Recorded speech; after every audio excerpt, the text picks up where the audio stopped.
Determined to start your day well? We're up bright and early. From the enriching local stories to the weather forecast later in the day.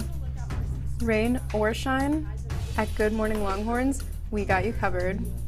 Comprised of a studious reporting staff going lengths to get that scoop, and a talented technical team to enhance your screen visually. As a fellow Longhorn, your mornings are better with us. So start your day the Vivo way. Good Morning Longhorns, Wednesdays at 7 a.m. Central Time on TSTV.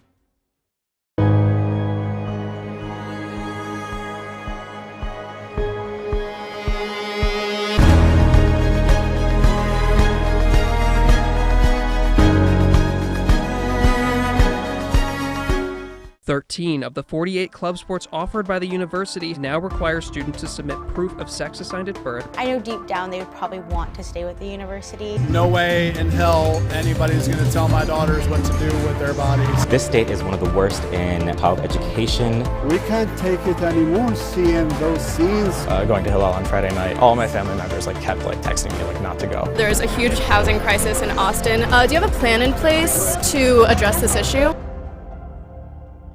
Determined to start your day well? We're up bright and early.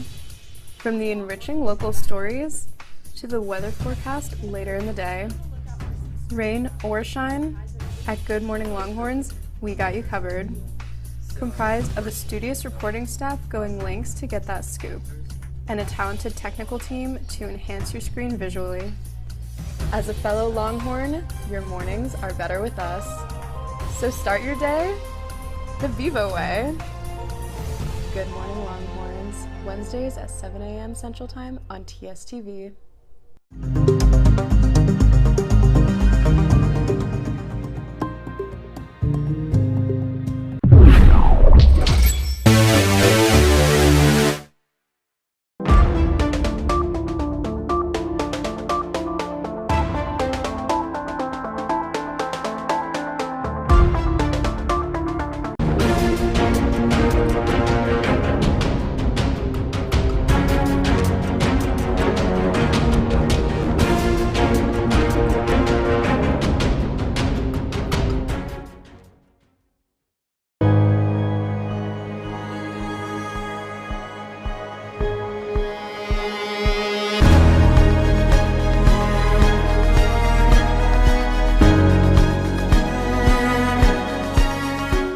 13 of the 48 club sports offered by the university now require students to submit proof of sex assigned at birth. I know deep down they would probably want to stay with the university. No way in hell anybody's going to tell my daughters what to do with their bodies. This state is one of the worst in child education. We can't take it anymore seeing those scenes. Going to Hillel on Friday night, all my family members kept texting me not to go. There's a huge housing crisis in Austin. Do you have a plan in place to address this issue?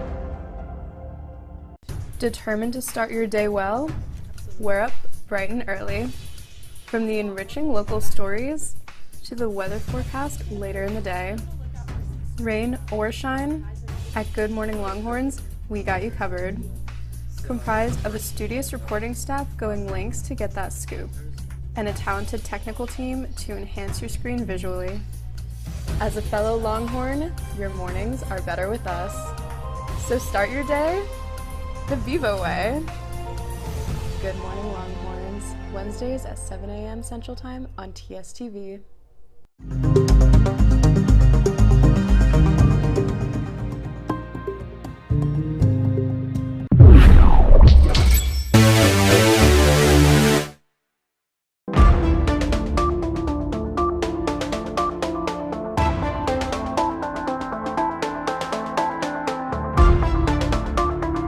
13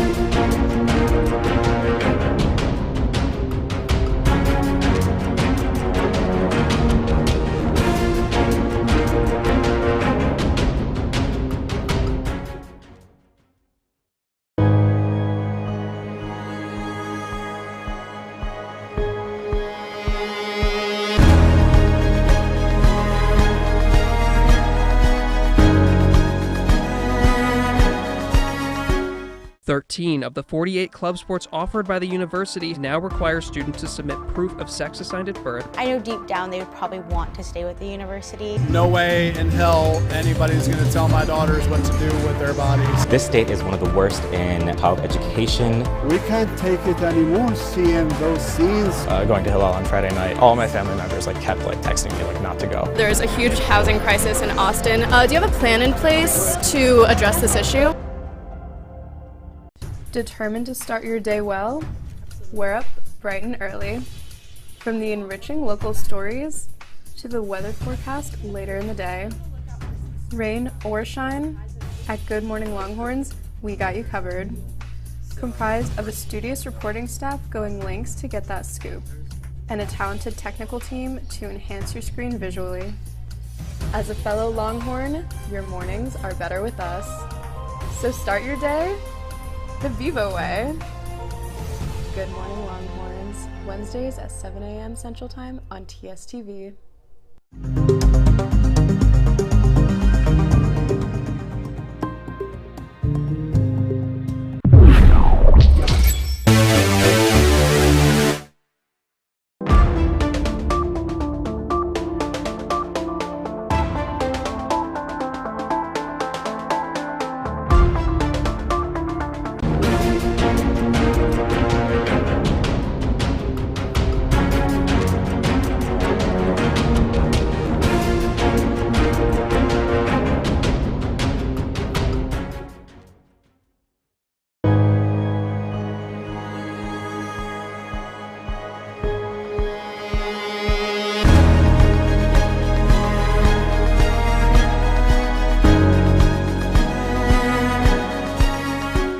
13 of the 48 club sports offered by the university now require students to submit proof of sex assigned at birth. I know deep down they would probably want to stay with the university. No way in hell anybody's going to tell my daughters what to do with their bodies. This state is one of the worst in child education. We can't take it anymore seeing those scenes. Going to Hillel on Friday night, all my family members kept texting me not to go. There's a huge housing crisis in Austin. Do you have a plan in place to address this issue? Determined to start your day well? We're up bright and early. From the enriching local stories to the weather forecast later in the day. Rain or shine, at Good Morning Longhorns, we got you covered. Comprised of a studious reporting staff going lengths to get that scoop, and a talented technical team to enhance your screen visually. As a fellow Longhorn, your mornings are better with us. So start your day the Vivo way. Good Morning Longhorns, Wednesdays at 7 a.m. Central Time on TSTV.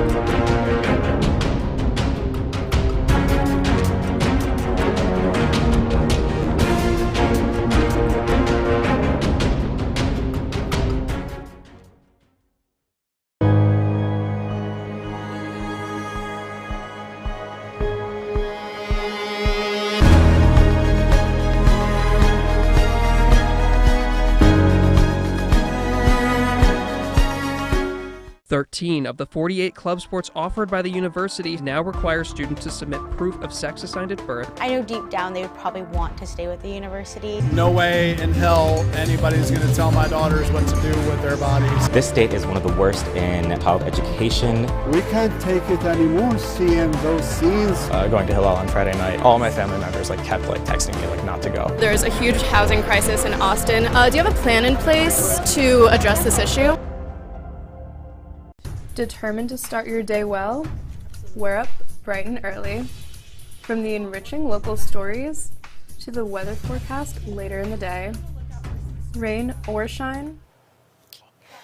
Tonight on Tower Talks, Florida law is now deterring immigrant women from receiving prenatal health care. A closer look at the effects of Ron DeSantis' Senate Bill 1718. Tomorrow kicks off the start of voting for the Texas primaries. We'll take a look at the state of the presidential election and what other positions Texans can vote for. UTSG Executive Alliance candidates took the stage for a debate moderated by the Daily Texan, a closer look at their policies and what took place. And finally, women's sports viewership. We will sit down with our expert panel from across the sports industry to talk about the differences in viewership between women's and men's sports, and we'll look at efforts on campus to close this gap. All of this coming up on Tower Talks.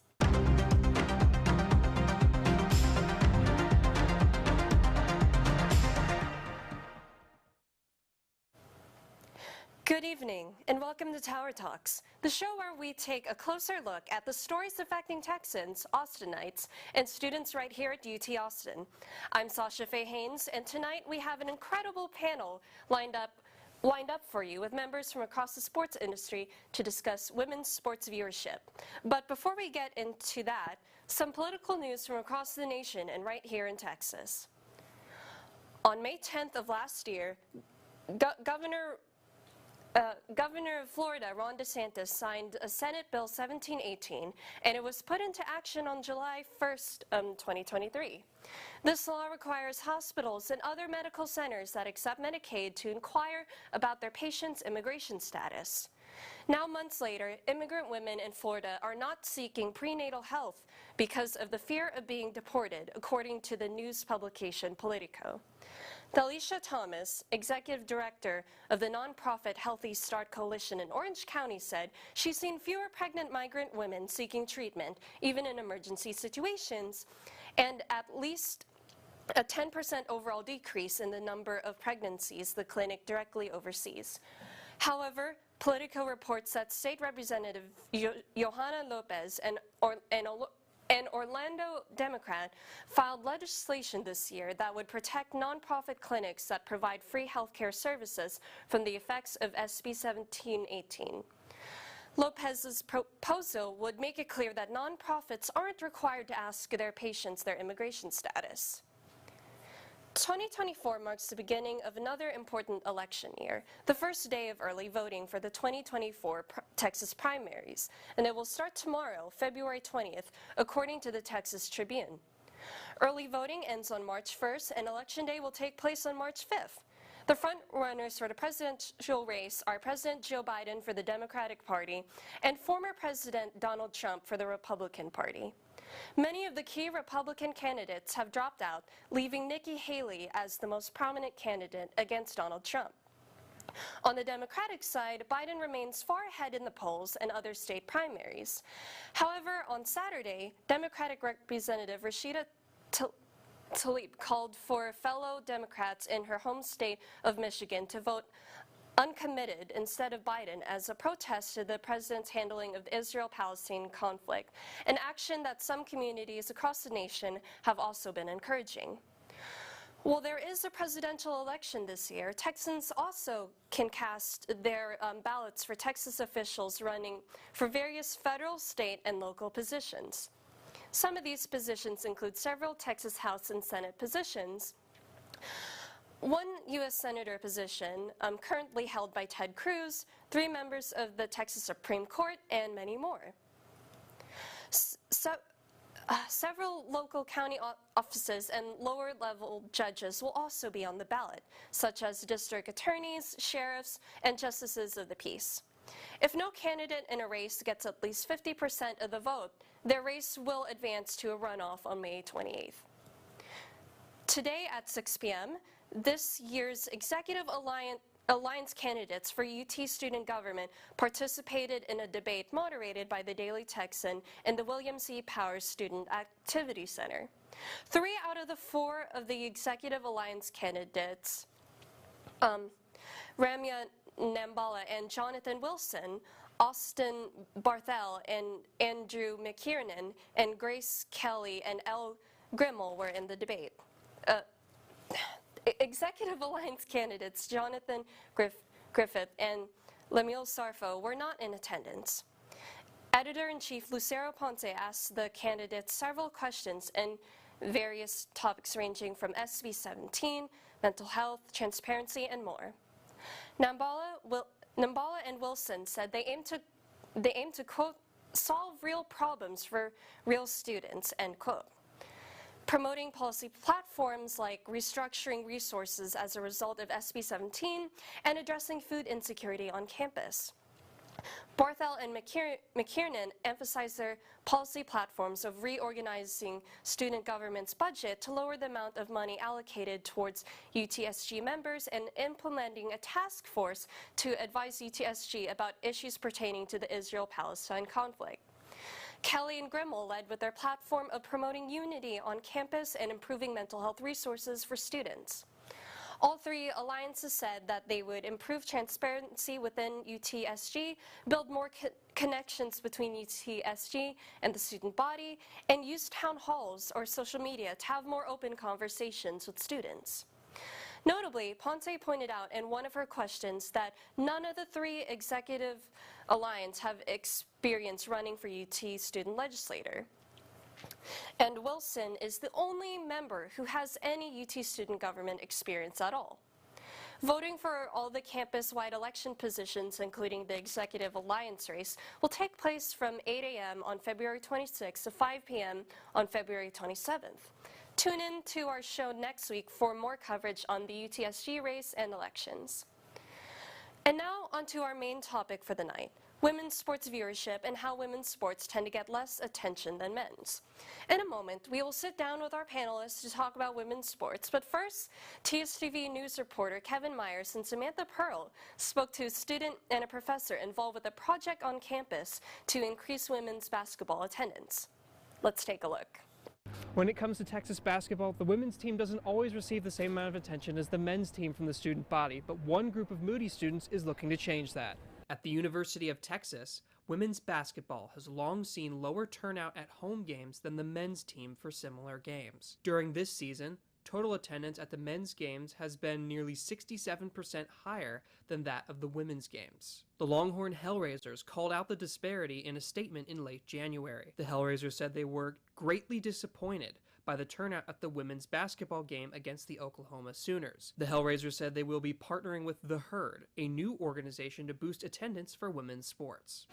The Herd is the code name of a project by The Lab to create a new student section to support women's basketball, with the final name to be determined soon. Our mission was, let's get the students active, engaged, and coming to women's games with the same energy and excitement that they have for men's games. The energy, it's not there yet, but when we get students there, they're excited. You see how great they play and how awesome of a team they are, the chemistry they have, the way that they move on the court. You end up staying. The Lab is a student-run ad agency at the Moody College that takes on real-world projects. Last year, the Lab created The Corral, a student section for the recently opened Moody Center to support men's basketball. Coach Ogden came to our class and said, look, an active student section we know is worth 3.5 points per game. We want to really create a home court advantage as we move into this new fabulous facility. We sort of started thinking that we would just sort of migrate the Corral over to women's basketball, and we really came to the conclusion that we really needed to create a unique student section for women's basketball, and if that could expand into soccer and other places, great. The Lab says they're targeting organizations such as Texas Palm and the Texas Darlings for the new section, with the Hellraisers already on board. The hope is that all those people will see themselves, all those different organizations will see themselves as part of the Herd or whatever it's called. I think our big goal is just to get people there once, and then they're going to fall in love with the team. Every game that I've been to, I see the volume and the energy increasing, so just only up from here. The Lab says they have a number of events in the works and a big announcement coming March 2nd. For TSTV News, I'm Kevin Myers. When we come back, we speak to our panelists with varying perspectives from across the sports industry. They'll give us insight into their experience and the media environment surrounding women's sports. Later this evening, we will talk about student involvement and the responsibility of the university. So stay tuned. At Good Morning Longhorns, we got you covered. Comprised of a studio...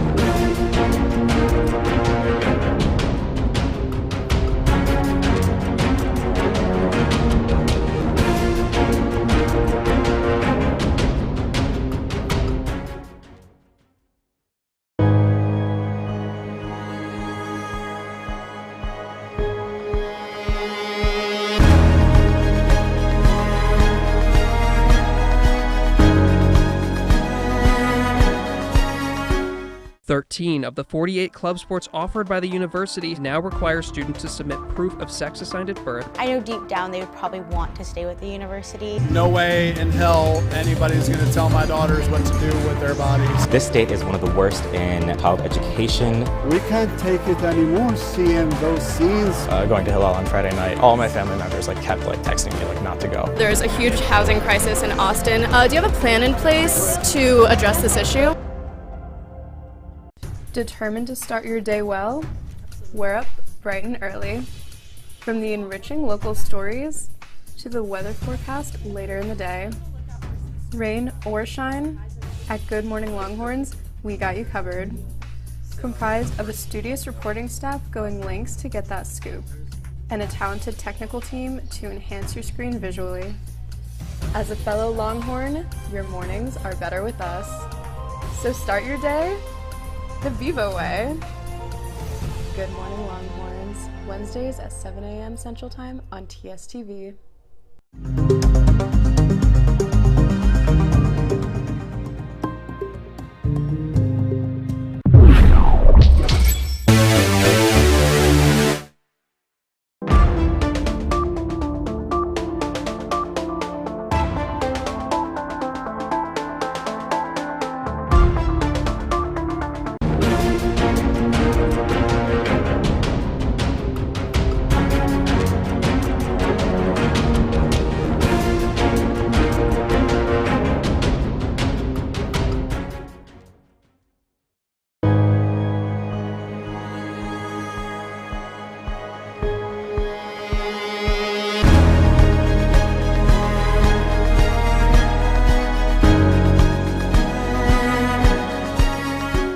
Thirteen of the 48 club sports offered by the university now require students to submit proof of sex assigned at birth. I know deep down they would probably want to stay with the university. No way in hell anybody's going to tell my daughters what to do with their bodies. This state is one of the worst in child education. We can't take it anymore seeing those scenes. Going to Hillel on Friday night, all my family members kept texting me not to go. There's a huge housing crisis in Austin. Do you have a plan in place to address this issue? Determined. Welcome back to Tower Talks. I'm here with our panel to discuss women's sports viewership. We have a variety of perspectives, starting on the far right with Tyler Moss. Tyler is a reporter and analysis with TSTV Sports and a news and sports videographer with the Daily Texan. Next, we have Raymond Gorvie. Raymond is currently serving as the president of Longhorn Hellraisers and a reporter for TSTV Sports Department.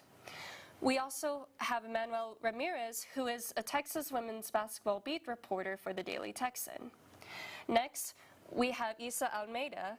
Isa is also a women's basketball beat reporter for the Daily Texan, in addition to being a writer for Women's Sports Exchange. Finally, we have Madison Morris, who is a creative development assistant for Texas Athletics and the president of the Moody College of Communication Council. Madison is also a former communication specialist intern for the UT Center of Sports Media and Communication. So welcome on everybody. Although women's sports have gone women's sports have gone a long way, some, argue that there could be more done to promote women's sports as much as men's sports. Let's start with, one question for all of the panelists. Have you noticed a difference between the attention women's and men's sports receive, and what change, if any, do y'all hope to see? Yeah, I can take this one for sure. Last semester, I attended an open practice for UT women's basketball, and I asked them, kind of what they see in differences between women's coverage and men's coverage, and a lot of them said that last year both teams won their respective Big 12 conference titles. However, what players like Taylor Jones, I want to say Deanna Gaston was there as well, said is that there was about 3-1 in terms of posts from the university or things like that on social media that ran for the men's team, but not the women's. However, they both won a Big 12 title. So that's a big difference that I see, in terms of just kind of putting the content out there. And then in terms of what I want to see change, I want to get back to seeing UT start putting up the text, start sending us text, hey, there's a game coming up in 3 days, 2 days. Because if you text me day of, a lot of people, they already have plans. They're not going to automatically change their weekend plans or maybe their midweek plans to say, okay, cool, yeah, I'm going to go. Yeah, no, we need time. It's got to be 3 days or, 4 days in advance and say, hey, listen, it's a big time matchup. You have the number 5 team in the country, could possibly break into top 4. And we don't have specialized text. I get a text for everything else from the university. Why can't I get something about women's basketball? Yeah, I think, to kind of follow up on that, women's basketball is one of those sports where, you have men's and women's both in the basketball world, whereas, like, football is just men's, so it's like you focus on men's. Volleyball, just women's.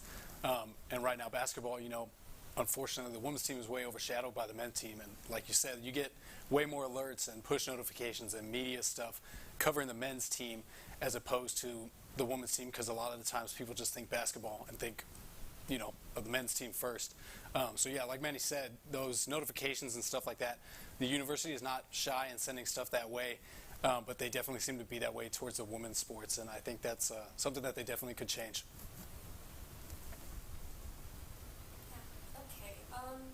Another question to the panel. So how did you all get involved with the women's sports industry, and when was the first time that any of y'all have noticed this issue? Well, I started following women's sports from a young age. I grew up in Brazil, so obviously we had Marta, who was one of the best soccer girls of our time, man or women's.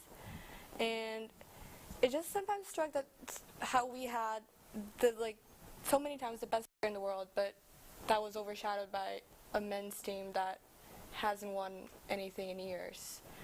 So it was, growing up, I just started to realize that the term putting women in front of it automatically kind of makes people not pay as much attention. And that's, as they said in basketball here at UT, like, if it's men's, they focus a lot more. You automatically assume that you're talking about a men's sport. So I started following, working in the media industry in 2019, right after the 2019 Women's World Cup. And I got more into it after I started my time here with the Daily Texan and then Women's Sports Exchange, where I cover soccer and basketball. And for me, growing up, when I was introduced to the game, basketball specifically, I got introduced to both sides, obviously. But one of my favorite players of all time is Elena Delle Donne. She made me fall in love with the NBA when she started off. I started watching her in Chicago, then I followed her career in Washington, and right now she's taking a break because of back issues and stuff like that. But I just call myself, I'm a true sports fan. I don't care if it's men's, women's, I love sports. If it's sports and if I like it, I'm going to sit down and watch it. So, and then, of course, coming to Texas, I joined the Longhorn Hellraisers because they support all athletes, no matter what, no matter the sport. And when I started going to the basketball season coming around, I started going to men's games, started going to women's games, and I was like, you can see a drastic difference as far as like game day atmosphere, from the fans, from the students, and stuff like that. And it kind of was disappointing. And it's just sad because these ladies work hard. They work hard, just as hard as the men do, but they don't get the recognition or the attention that they deserve from us, from fans, from students, from Texas athletics in general. But it was just really, and then one game that really irked me was this year, the Oklahoma game. Our organization put out a statement after that game expressing the disappointment to Texas athletics and the student body for the lack of support for that game against one of your biggest rivals. And then leading up to that game, it wasn't really hyped up. It's a crucial game in the Big 12. Both teams are on top of the standings. Both teams shared the conference title last year, and it was just not pushed out there, and it wasn't brought to the attention of the students and everything else. So I feel like Texas athletics as a whole, and just sports as a whole, can do better at getting these women, bringing attention to it. Yeah, so I started out with sports media Or I guess before I even started with sports media, I used to play basketball, so that, you know, just growing up and playing. And then in high school is when I realized I wanted to pursue sports media and get into sports photography. And so I think for me, when I first noticed the disparities, I would say it's when I would look at like the team handles for like accounts and seeing how like the women's team would usually have like Lady, whatever their mascot was, in front of it, or even just thinking about how like March Madness, like I think only a couple of years ago, like they switched for women's basketball, like they made it like the same handle. So just seeing like those disparities and just something as simple as like the usernames for the teams, like growing up and seeing that definitely bothered me. So I think that's like kind of the first, or that was one of the most noticeable things for me, like just seeing the slight disparities in how women's sports are covered versus men's. So. And I think to add up to that, you can tell even with like league names. We have the NBA, which is just the National Basketball Association. We have the WNBA, which is just for the women's. And in Europe, for example, we have the Champions League, the UEFA Champions League, and the UEFA Women's Champions League. It's the World Cup and the Women's World Cup. So that also shows how that disparity exists, even in the slightest. It's like they're seen as a default. Yeah, exactly. The men are seen as default, is what you expect, and the women are just another part. I don't remember exactly what team it was, but I ran into this soccer team's website, and it had all the options for the team that they have. So men's team, youth team. For the men's team, it says main, and then next to it, it had youth, women's. So what do you mean the women's team is not a main team? That team that is competing in the top league for the women's soccer, but they're not considered mains? Why? That just bothers me. Why is that? Yeah, I think there's kind of like a lot of different routes you could go with this and a lot of different lenses you could look at this with. But I think, you know, to me, it kind of just boils down to that women have not had these opportunities in athletics nearly as long as men have. You know, I don't know what the difference is from when Texas had a men's basketball team to when they founded a women's basketball team, or when there was even a league for women to play intercollegiate sports. But I think that really is what comes down to it, is why people kind of see men's as the default, is because it's been around longer, it's been established longer, and that's something that hopefully gets, you know, diminished over time as that gap narrows. You know, right now it's easy to say the difference between, you know, maybe 80 years and 30 years is big, but then you get to the point where it's like, you know, that 50-year gap isn't as big when you get to 200 to 150 years. You know, like, so over time, hopefully that kind of default recognition kind of diminishes as long as these programs keep running. Yeah, I started, before I wrote for the Daily Texan, I was part of our audio team, and so I was doing a story on women's basketball, and they had a game that night, so I ended up going to when we still had the drum. This was still the Frank Irwin set. This is 3 years ago. This is Rory Harmon's freshman year. She was still the superstar that she is now. You know, she was still making all these plays, and I went, and they were hosting number 6 Iowa State, and I remember this so clearly, because it was hard to fill out the drum no matter what was going on inside it, and so much less, you know, a women's basketball game. And so I went, and sure enough, they beat them by 11. It wasn't a close game at all, and I was like, I'm looking at the game here like, there's no court storming, there's no, you know, big time show of appreciation, like none of it. Like, it was so jarring to me to see, like, you had an unranked, they were unranked at the time, take on the number 6 team in Iowa State, beat them convincingly, and all we have, you know, are the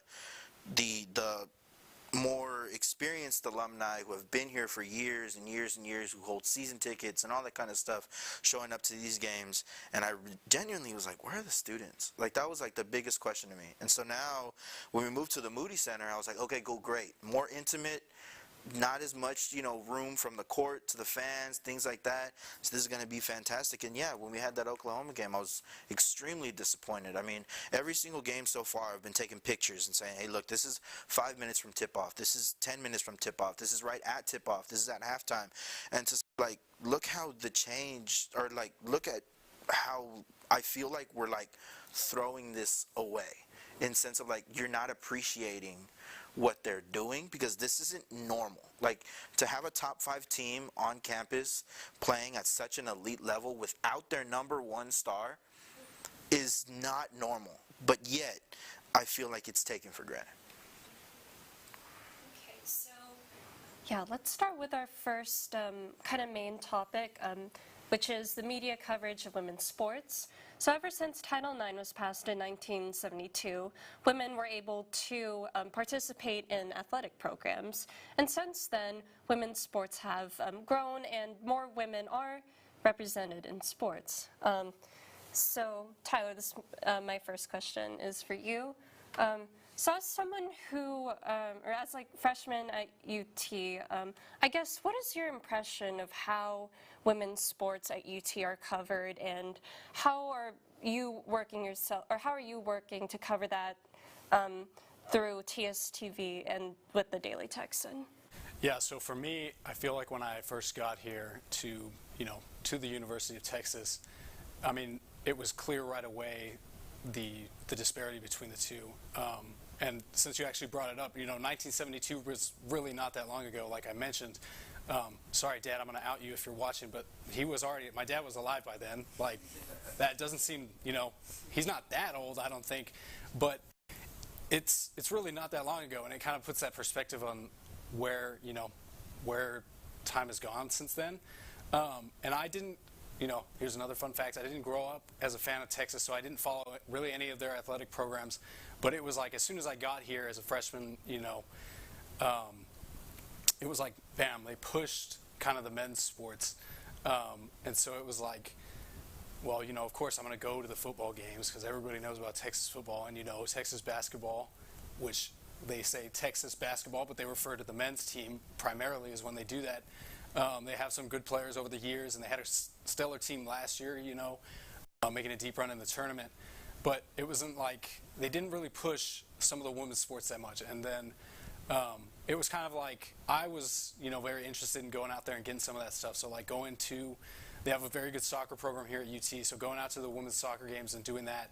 And then with the organizations I'm with TSTV, it's been a big topic to make sure that we are treating sports equally and getting people out to cover men's and women's sports. And then coming back on shows and saying, okay, who wants to analyze the two basketball teams? You can do one or the other. You could do both if you want to, or you can have two different people cover them. And then with games every week, obviously they follow a similar schedule, not exactly the same.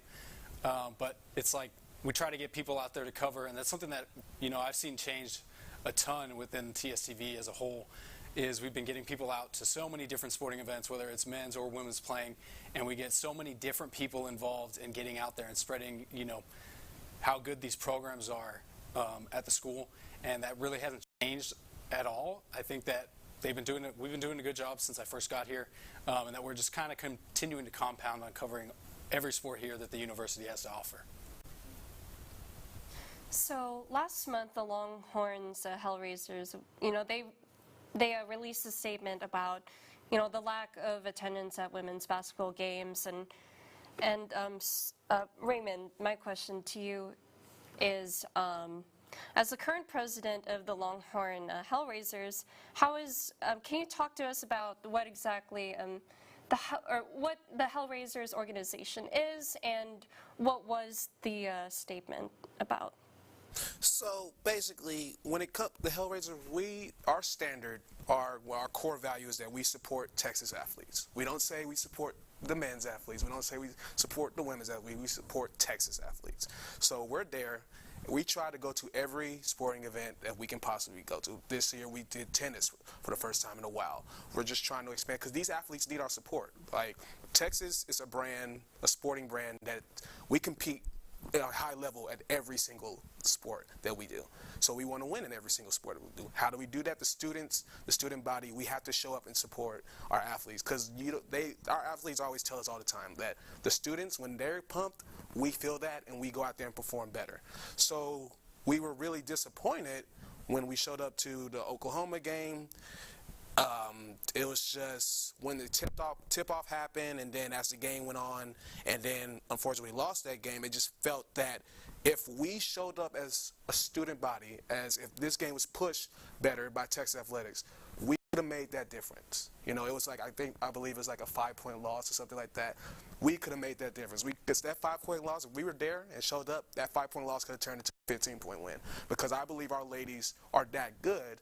But if they don't have that support from us, it looks how it's on for them. It feels like all their work is not being appreciated. So it's just like we talked to a couple of the women's athletes, and we're working with them. We're working with the herd to get their name out there. We already been communicating with them. Some of our members are going to be ambassadors with the herd. So we're pushing that. We're going to really partner with them because we're tired of these women not getting recognized. So we're going to do everything in our power to get these ladies the spotlight they deserve. And my board is fully behind me on that, and that's what we're going to do. Yeah, that's great. Real quickly, can you explain what the herd is? Oh yeah. So the herd is it is this official student section for women's basketball, as the men have the corral. I would have liked for the corral to. The original idea for the corral, from my understanding, was the official student section, not for the students. I could be wrong, but not the official student section for the men. It wasn't advertised as the official student section for the men from all the advertisements that I saw. It was just advertised as the official student section for Texas Athletics basketball. And as time went on, it slowly just turned to just the corral was just the men's side. I feel like they could have helped more, like showing up at the women's games, doing the little balloon stuff that we do, and getting the crowd hype, handing out the signs. Has anybody seen a Roy Harmon sign from what that students hold? Yeah, but like they're starting to get them now. But like originally, it wasn't there. So what I'm trying to say is, like, we need to come together. We need to work together, Texas Athletics as a whole, to support all the athletes. I don't care if one side, in your opinion, is the moneymaker. I don't believe that. I believe if you bring enough attention to a certain thing, it can get to a certain level. But we all need to work together to help that. So the herd is the official student section for the women's basketball, and we're partnering with them, and we're gonna show over time. We're going to work with them and show improvements and stuff like that, and hopefully the students can hop on the train and support these women. So, Manuel, as a basketball beat reporter for the Daily Texan, have you personally noticed like any changes in student attendance and interest in the women's basketball team since the Hellraisers released a statement calling for better representation or like promotion for the women's athletics? Yeah, so definitely there's been an increase in attendance, and it's slowly gone up. Myself and Isa, we've been there since day one of the season, literally. So we see the gradual, change. I was really happy to see the turnout against Kansas State. I think that was fantastic. They really packed that thing out. Student section was jumping, and that was the first time that I've seen that both sides of the court were pretty much filled. Obviously, one was just students, so that was a little more lively. Like I said, they had the balloons and the signs and everything like that. But I mean, I would definitely say that there's still a lot of room for improvement, for sure. And I like to think it was my tweets that got people out there, not but really, I mean, they help out for sure, and they have a big following. That's not in question. So, but I think it takes all of us as students, whether we work in the media, whether we work, just as fans, whatever it is, I think we have an obligation and a job to make sure that we continue to kind of make these games just kind of stack up in terms of attendance and things like that. It would make my heart so happy to see a sold-out Moody Center for a women's basketball game. Whether it's we got Texas Tech coming up Wednesday, and then they're away for 2. They're away for Oklahoma and UCF, and then they're back home March 2nd for their senior night against BYU. There's a lot of really important players that have made this team what it is, that deserve all the recognition in the world. So, I mean, a packed out Moody Center for senior night would be like the icing on the top for the entire season. But I definitely think whether it's the Hellraisers, whether it's the Corral, whoever it is, we have an obligation to make sure that these people understand, hey, listen, you got to come to these games, because if you don't, you're just kind of throwing this opportunity to see them, play away. And I think we think about you think about Texas football, right? You're like, dude, these tickets are like $200, dude. Like, I'm not gonna pay $200 to like go sit in the hot sun, But you still pay because you're like, oh well, it's Texas football, cool, I'll go see it. These games at the Moody Center, especially for the women, will run you like $20. Like, come on. Like, you're going to go see Madam Web, that everybody hates apparently. I don't know, man. But you're going to go see that, and spend all that money and popcorn and everything like that. Come support Texas women's basketball, man. That's what's really important right now. I'm going to kind of jump on there real quick because I know Manny listed those 2 games that they've got coming up. But, presumably they will be hosting NCAA tournament games as well. Yeah. So it's not just, obviously senior night, you want to see a packed night. You said Texas Tech was the other home game, right? You want to see that against a bitter in-state rival. But they will be hosting a round of 64 team unless, the tournament selections committee completely does things wrong. And from there, you have that opportunity to witness an NCAA tournament game that you can go and support your team in an elimination game. Like, that is, if there is any game where they are, not to say that none of their games are meaningful, but if that is where the meaningful games really are for this team, because they're going, and that is where they're, the hard part of the journey kind of starts for them. And if they beat that, you also get a round of 32 game. And I know last year they hosted, and I was in attendance for those games, and it was baffling how empty those stadiums were when they're hosting tournament games like that. It's something that shouldn't happen ever on this campus. And to piggyback off that, I remember that vividly, because me personally, it's just like when I heard of like an NCAA, I didn't even care who was in the game. I heard an NCAA. We're hosting an NCAA tournament game, literally 5 minutes from my dorm room. I'm going, and especially since our women was in it, I'm like, I'm definitely going to be there. I was there for every game up until we lost to was it Louisville? Yeah. But anyway, it was just it's like wow. And then like going into the SEC next year. Yeah. If you think the Big 12 is competitive, we're going to go against the South Carolinas of the world, the Tennessees of the world, and it's just like our ladies need to be the LSU's. LSU's going to come into town. Don Staley and South Carolina's going to come into town, and our fans need to be there because those teams are national championship winning teams, and we are too. But we need to have the fan base and the student body and the support because those teams do it. Why can't we do it? So, Isa, I have a question for you. So is being a writer for Women's Sports Exchange, is it different than writing for the Daily Texan, and how has working on a more women's-centered publication affected the way that you cover women's sports for, I guess, both publications? It's definitely different. As you said, Women's Sports Exchange is solely focused on women's sports, while the Daily Texan is focused on Texas athletics in general. I think I started with the Texan first, and working with Texas women's basketball, and I worked for Texas soccer before that as well. And the way I feel like it changed more is that when I search something that I'm writing on the topic, for example, for Women's Sports Exchange, it might be a big topic that we would think of like a big basketball game. There's very little coverage of it. Like, our articles would be one of the top ones, and we're a smaller, growing publication.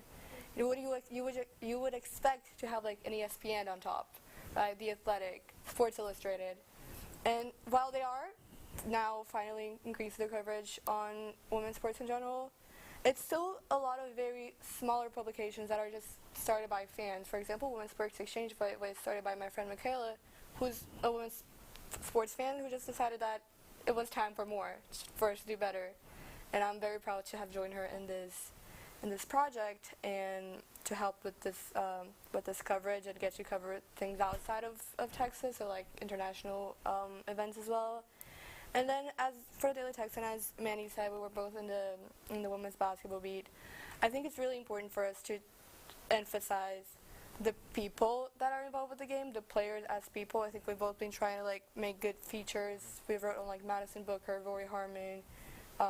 Rory, now that she's injured, Manny just got one about her coaching the team now from the sidelines. Appreciate the shout out. Go read it, Daily Text. it's just for me that's important to show that these women work hard. And they're not just athletes on the court. They're real people, and they have their stories. And what they're doing there, they're working hard. And for them, as they were talking about, for them not to get this recognition for their hard work, sad. We should do better. We can do better as a student body, as fans in general for women's sports, not just at Texas, but I do think for a lot of sports, especially in the United States, it starts with the NCAA. So if you start going into the NCAA women's basketball, for example, you will see players like Caitlin Clark from Iowa likely going to the WNBA next season. People are going to follow. People are going to follow Caitlin Clark at WNBA, and that's going to improve their viewership. People's good coverage of the NCAA, as we're doing at Daily Texan, trying to do at Daily Texan, it's just, I think it's really important to help bring these people to the international and the professional level afterwards. And that's kind of what we do at Women's Sports Exchange. So I get to start with the NCAA and work with a little bit of that and then follow these women into their professional lives. Yeah, thank you for that.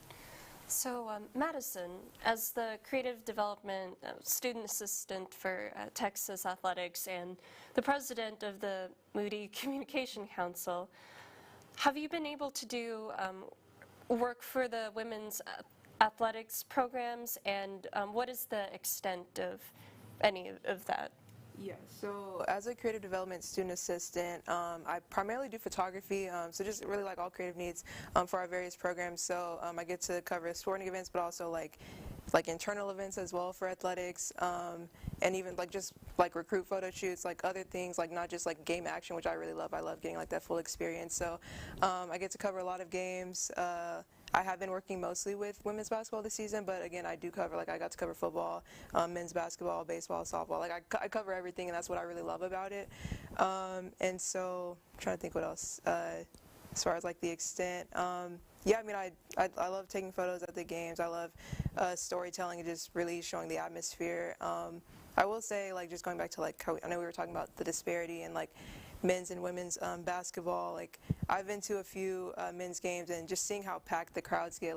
I was at the Houston game. We lost in overtime, unfortunately, but it was cool, seeing how packed it was and getting different angles and getting wider shots and the crowd, and just seeing how full Moody Center was. And I actually had a hard time moving around Moody because I like to roam around the stands and get different angles, but every seat was filled, and that's a problem that I would like to have at the women's basketball games, is not being able to shoot from the stands in the lower sections because all of those seats are packed. So that's something I really want to see, especially with us potentially hosting for the first couple rounds of the NCAA tournament. That's something that I really want to see happen. So. Okay, thank you. When we come back, we'll talk to our panel about student involvement and the university's responsibilities to the women's athletic programs. More from our panel coming up on Tower Talks. Start your day well. We're up bright and early.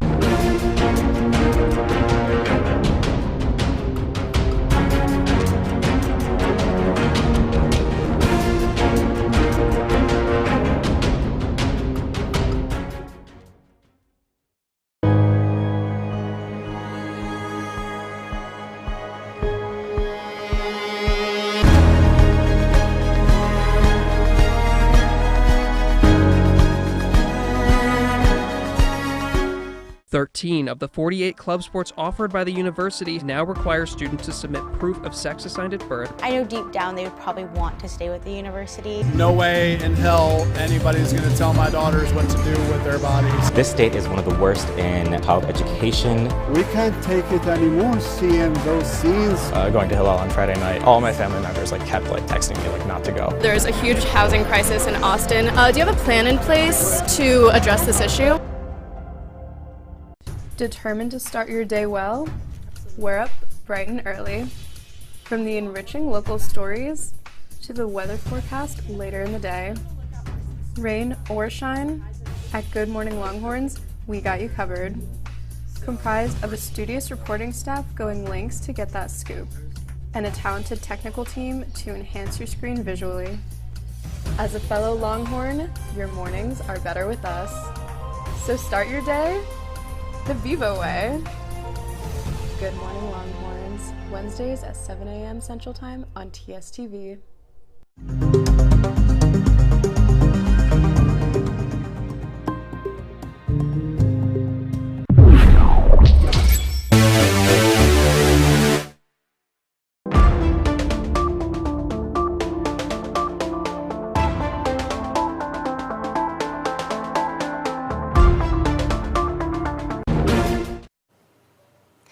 Welcome back to Tower Talks. For those of you just joining us, we are talking to our panel about women's sports viewership. From right to left, we have Tyler Moss from TSTV Sports, Raymond Gorvie from the Longhorn Hellraisers and TSTV Sports, Emmanuel Ramirez from the Daily Texan, Isa Almeida from the Daily Texan and Women's Sports Exchange, and Madison Morris from Texas Athletics. So now we move on to our second topic of discussion, student involvement. So Texas Athletics have a very strong collegiate athletics brand, and UT students come out in hordes to show their support. Lots of spirit organizations that do a variety of things from community service to socials. Also support specific UT sports team. So for Raymond, we're going to start with you. The Longhorn Hellraisers, as we know, it's very involved in like student attendance for many of the athletic programs. Has there been any hurdles with getting people involved in watching the women's games? And have you been able to get involved with other student orgs to maybe like plan something? So yes, I have seen, and we have gone through some hurdles trying to get people to these games. As simple as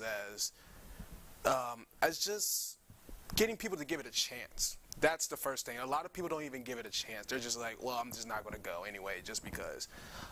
But that's due to both the person not actually going for themselves and listening to the stigma of other people's opinions and not experiencing it themselves. Because I heard it too as a student coming in. It's like, oh, our women's basketball team doesn't get that much attendance, even though when I looked at the history, because I didn't grow up in a Texas athletics household, I didn't know anything about Texas. So I'm like, back-to-back Elite Eight appearances, why are they struggling to get attendance? Because if you look at all the top teams on the women's side of basketball, attendance is something that they don't struggle with. And I just think it's a culture thing with us, and I think it's I think also the lack of attention that Texas Athletics has really given the women as a whole, especially when it comes to women's basketball. But when it comes to what we're doing and how we're partnering with different organizations.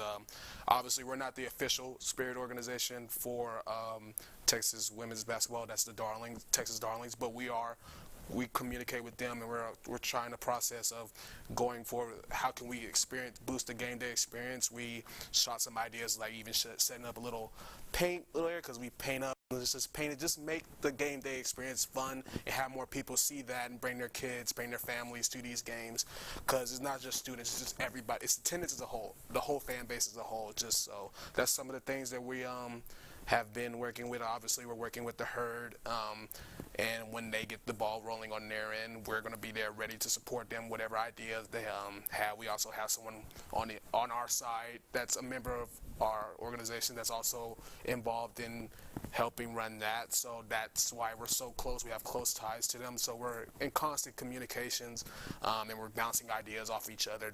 They've been very open to the ideas that we been presenting them. So there's good things. There's good things that are gonna be coming out with this season, probably, because once they actually get the ball rolling, it'll probably be around tournament time, so we can't really push it as much. But going into the summer, going into the fall, we're going to be working with them, trying to get as much eyes on these ladies as we can. So. Thank you. So, Isa, I have a question for you. You recently did a profile on the Texas women's basketball student managers. So tell me, what is the impact that you've seen that student support has for the women who play? Yeah, so I got to talk to the Texas women's basketball managers, and they are as I said in my article, they're really like the behind-the-scenes heroes of that team. They're the ones who stay out late, you know, steaming their jerseys, getting water, getting food, packing for away games. And what I think is really interesting about the women's basketball managers specifically is how they run their Instagram page, which I also talked about in the article. They like to post their almost game days posts, and it's just a series of candid pictures of the players. And as I was saying earlier, I think it's really important for people to see the players as people and not just players. And they do a really good job of that. They make it seem like they show how fun these people are, how real, honestly, how like they're real people, the coaches, the team, the staff. And one of the things one of the managers said to me was that they think it's, and I agree, that when you see these people as people, you want to get, you feel closer to them, and when you feel closer to someone, you want to get involved, and you want to be there for them. And I think that's something that it's so important that these managers are doing, and bringing this like fun content and behind the scenes activities besides their hard work. Yeah, I think they're definitely key to getting that team going. So, Madison, would you say, is it primarily students that are wanting to drive attendance at women's games, or the university, or a combination of both? I would say a combination of both. Like, I think students want to get more involved. I mean, I hope they do at least want to get more involved and like come to more games. And I also think the university and like Texas athletics specifically has been making more of a push to like increase attendance at games. So I think it is a little bit of both. And also just wanted to say, like, I agree with you as far as like showing the humanity of the players. Like, that's something I strive to do when I capture games and like just tell stories with my images. And like, I hate the notion of like reducing athletes to like strictly their athletic ability. So that's like, I love to humanize the players and just kind of show them as like more than just athletes, because they are people just like us, and I think it's important to humanize them and just kind of relate to them in that way. Thank you. Yeah, so question for Emmanuel. What do you think, what do you think has impacted, whether negatively or positively, student attendance at women's games? Yeah, you know, I think it's really interesting. Their exhibition against, what was that, like Midwestern State? Yeah, Midwestern State. They did the most, the university has done the most that they've done all season. They had exclusive player trading cards that you could get at the door. There was free pizza for the first 250 students. And then they had like free like headshot posters that you could get signed at the end of the game. Now, the posters are still there and autographs are still there after the game.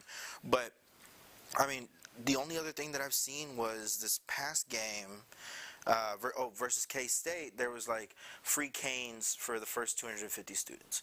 But outside of that, there hasn't been much in terms of the university positively impacting or doing, in my opinion, their part to positively impact, you know, things, attendance by doing these kind of things of giving, you know, giveaways and things like that. I mean, how much does it cost you to really print out a shirt that says UT basketball? Like, really? And you say, hey, listen, first 500 people that walk through this door, you get a free T-shirt that says UT basketball. I mean, you gotta see it when you go to the games and the guy comes out and is like, who wants a T-shirt? They go insane. Like, these people like lose their minds for a T-shirt.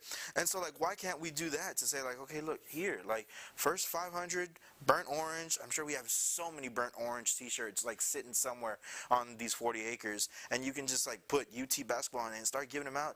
They'll sell like hotcakes. I mean, people will come to these games. And then in terms of like what I've seen negatively impact, it's we don't have the same kind of texts or push notifications, or, you know, even just like kind of on Texas Longhorns page themselves.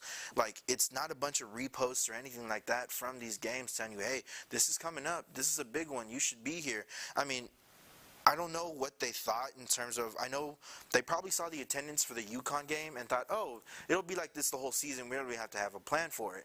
That's UConn, you know? That was the University of Connecticut. That's Paige Buckets. That's, you know, people coming into these games, of course. And a lot of the fans were from UConn, which is real surprising, by the way. I was, like, real surprised about that. You know, they travel real well. But I think they saw that and they're like, oh, the attendance problem's probably fixed. We're probably okay. And they didn't create a plan for this game to have, you know, whether it's free food, a T-shirt, stickers, a poster, whatever it is, just give you something, because you just thinking that the product alone is going to bring them in, which it should, but unfortunately that's not the world that we live in right now.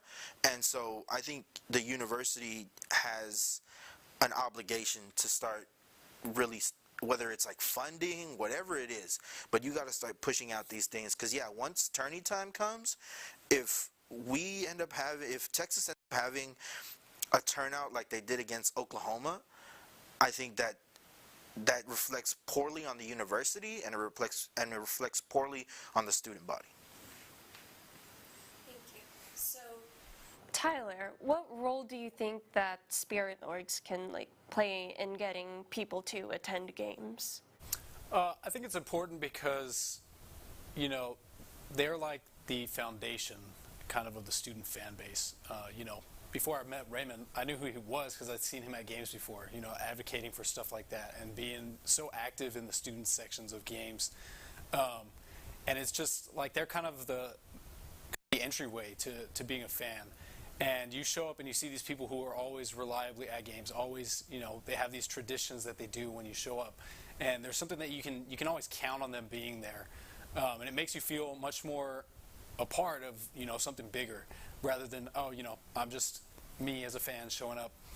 You show up and you're sitting alongside these student orgs and other people, you know, who come in groups to support these teams. And you really feel like you're much more part of an involved community. So yeah, I think student orgs and having different groups involved directly with the sporting events, it does make a big difference in the atmosphere and having people show up. Because also, if I just show up, you know, as myself to a game, I may not be the biggest fan there, or you know, but if I show up with a group of spirit orgs, people go crazy for that kind of stuff. And you know, seeing that kind of support has always been, you know, in the back of my mind, showing up and saying like, okay, you know, let's make as much noise as those guys over there. You know, let's get this crowd as involved as they're doing over there. And it like they mentioned, it does make a big difference for the players on the court. So I think getting spirit orgs involved is definitely beneficial for all these teams. So finally, we'll move on to our third topic, which is university responsibilities in regard to representation of women's sports. So I have a question for all of the panelists here. So what are tangible actions that universities can do to improve the representation and equal promotion of women's athletic programs? I would just say, I would say just more of like collabs, with the men's and women's teams. I don't see that a lot with the basketball. I don't see a lot of just the little stuff. Maybe take your the men's recruiting visitors, take them to a women's game. I don't see a lot of that. I see a lot of, you know, with volleyball and football, they do it both. Sometimes the football recruits will come in, go to volleyball games, and the volleyball recruits will come in and walk right in front of our student section. And so, like, those two work together. I feel like the men's and women's basketball, they can work together. One thing that I had questions about dating back to last fall was when when Matthew McConaughey unveiled the student section, they had a big, like a little rally event at a nearby barbecue place in East Campus, and it was just the men's team. And I was like, this is the student section for basketball. Why? Where's the women's team? The Coach Schaefer wasn't there. None of the women's team was there. It was Matthew McConaughey and the men's team. And that right there just showed me, like, okay, obviously we know what your main attention and your main focus is for. We should be trying to get these students to go to all the games and stuff like that. So more collab projects, more of the men and women coming together, maybe on Speedway, promoting these games and stuff like that. I feel like it's sad to say, but I feel like if students see that if our men's basketball team or our athletic members, the people that work in Texas athletics are supporting these women, then they will do it. It shouldn't be that way. You should be willing to support them just because they're Texas athletes. But I feel like more collabs from both sides of the department will lead to greater attendance. So this kind of is a bit of a change of topic, but it kind of follows up with that. Does anybody know what the only part of NBA All-Star Weekend that I watched was? Can anybody guess? Sabrina and Steph shoot-off. That was that was the only part that I tuned into. I didn't care about any of the rest of it as much as I love seeing Luka and Jokic together on Twitter. I didn't turn on any of the rest of it. I was there to see the Sabrina versus Steph shoot-off. And I'm not saying we should, go have a three-point contest with the men's and women's teams, but like you were saying, I think that kind of crossover between them and kind of, the acknowledgement between each other would definitely do wonders for both sides. And it would be as simple as doing short Instagram reels or stuff like that with the two teams doing interview questions together or things of that nature. I think seriously that would do wonders for both programs. So I'm definitely on board with that. Yeah, I think it goes back to just kind of the point that I touched on. I think the university has a real obligation to start whatever you want to call it, funding, supplying, whatever it is, to say listen, especially come tourney time, I don't think you miss out on too much money or whatever it is to say, hey, listen, if you're a student, come with your ID, we'll let you in, and you can sit right down there in that student section, pretty much courtside, best seats in the house, but you're here to make some noise. And I think that's what the university needs to do, especially come tourney time. I would love to see that for senior night, because I said, a lot of major players have invested their time, their bodies, themselves, their minds to just being great. But yeah, I think the university can do a lot more in terms of promoting, whether it's our texts, online, whatever it is, and then also just physically let students in the door. It might cost you a couple bucks, sure, but now you have the most one of the most difficult arenas to play in the entire country. Every coach that I ask in post games, I remember Oklahoma, I remember this one against Cincinnati, I remember the one that just happened against who did Texas just have? Iowa State. Each one of them talk about how difficult it is to play in the Moody Center when it's completely, when there's so many people there. They talk about this facility is amazing. You guys are so lucky to have this. It really, the atmosphere is amazing, this, that, and the other. And it can be 10 times better if people, including the university, just buy in. And I think it's important for us to, I've said it before, highlight the players, because, for example, we have Roy Harmon or Madison Booker, who one day might be WNBA stars. They might be, big names, and we have the chance to see them here in our court. I think that should be highlighted, that this opportunity to see greatness before the rest of the country or the rest of the world gets to know their names. For sure.